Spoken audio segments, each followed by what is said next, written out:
And speaking of, Shaun's here with the band called Automatic Toys.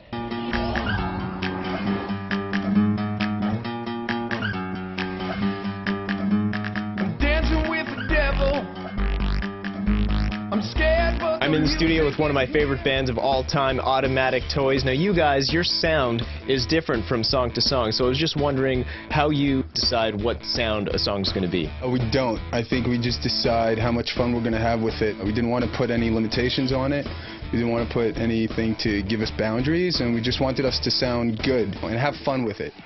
Now, Automatic Toys is a Toronto-based band, but you guys actually met somewhere else. Where was that? We met in Israel, in the Holy Land. That's where we grew up. I'm originally from New York, but moved to Israel when I was a kid. We met in the music school. Now, when you're working on a song and you're building it up and you're adding more things to it, how do you decide what fits, what doesn't, or where does the idea come from to add a certain kind of sound or instrument?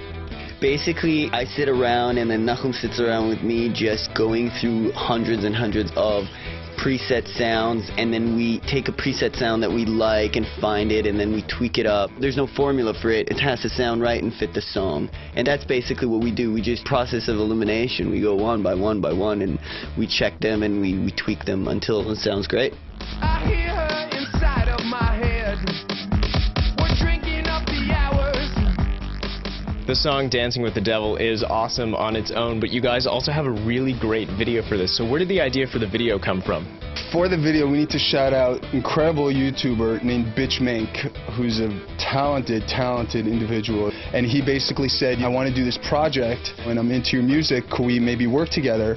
We were like, yeah, sure. He basically had the ideas, and he coached us into what he was thinking, because most of the creation of the video was the post-production of it. And we really liked it.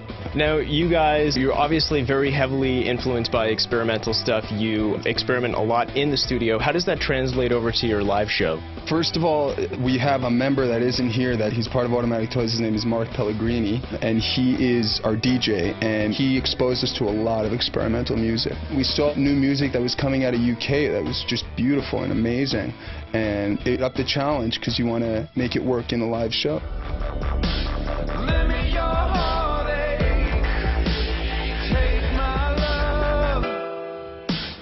Now, what do you hope people get out of seeing you guys live and listening to your music? I think if people are moved by the music in any way, that's awesome. That's what we're trying to do at the end of the day, really.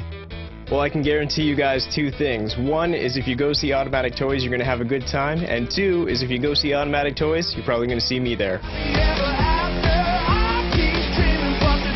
Makes me fall. Automatic Toys is working on their debut album, and we're working on more EP to bring you right after this. Later in the show, I'm going to find